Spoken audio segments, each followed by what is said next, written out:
What's up, everybody? It's Luke James, not the singer.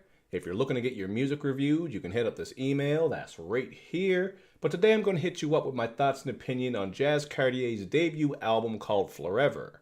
Now, Jazz Cartier is a rapper coming out of Toronto who's put out some really great projects in the past, including Marauding in Paradise and Hotel Paranoia. On both of these projects, he showcased his creativity and versatility. He brings a blend of rapping, singing, auto-crooning, and gets on all kinds of different beats. So it really made me appreciate him as an artist to see how he could do all these different things and kind of put a unique spin on it. That was something I always liked about him, but with this new project, unfortunately, he really just kind of fell into doing some generic, trappy type of shit. Now, he has always brought that style into his music on some of these past projects that I mentioned, but he also had a creative spin on it and kept it more interesting with the other sounds. On this project, it kind of feels like a lot of these tracks just run together and he doesn't do anything to set himself apart from all the people who are making this sound.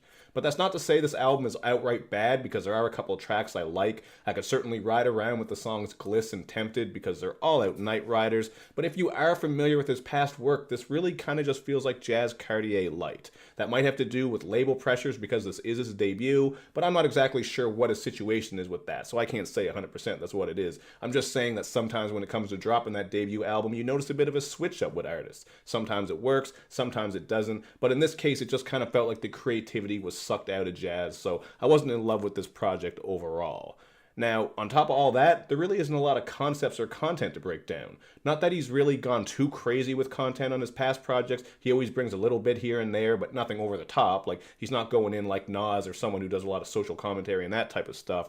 But here you just get your standard rap material for the most part. A lot of stuff about partying, drinking, girls, etc., etc. You know how it goes. Now, we do get some glimpses of introspection on tracks like Soul Searcher. On this one, he's speaking on how back in his 20s he made a lot of mistakes and he used to use alcohol as a justification. And on Before It's Too Late, we get one long verse where he vents about his come up in the game, just represent for his city by putting it on his back, sticking to his vision, and also dealing with shady friends. So there is a little bit of content here. For the most part, it's nothing too crazy, and the main thing is really just the production is kind of bland. Same with his rapping, singing, and auto-crooning on this. I felt like he really toned it back on this, but maybe that was to hit a broader audience. I don't know what exactly his thoughts were going into this. I didn't really read too many interviews or anything like that, but as a fan of him, I didn't really love this project, and overall I would go with a 3 out of 5 here. I know it sounds kind of like I was trashing it. I really don't think it's an awful project. There are certainly a couple songs on here I like, and I do think it would work as just some background music if you were having a party or just riding around at night.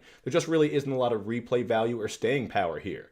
I would say if you're not familiar with him, you should check out his past 2 projects because they're way better than this. And if you are a fan of jazz, I mean, give this a chance by all means. I'm sure you'll like some of the sounds here because in some instances it will remind you of what he's done in the past. Just kind of seems like he trimmed it back a bit and isn't going too creative, man. That's all I'm trying to say. But hey, I'm still proud of this guy. He's coming out of Canada. He's representing. He's making some pretty good music. So check it out and then hit me up in the comments section with your thoughts. Of course, you also want to do all that social media stuff where you check me out, you show me love, and you show me lots of it. Thank you for watching this quick-ass review, everybody, and I will see you next time.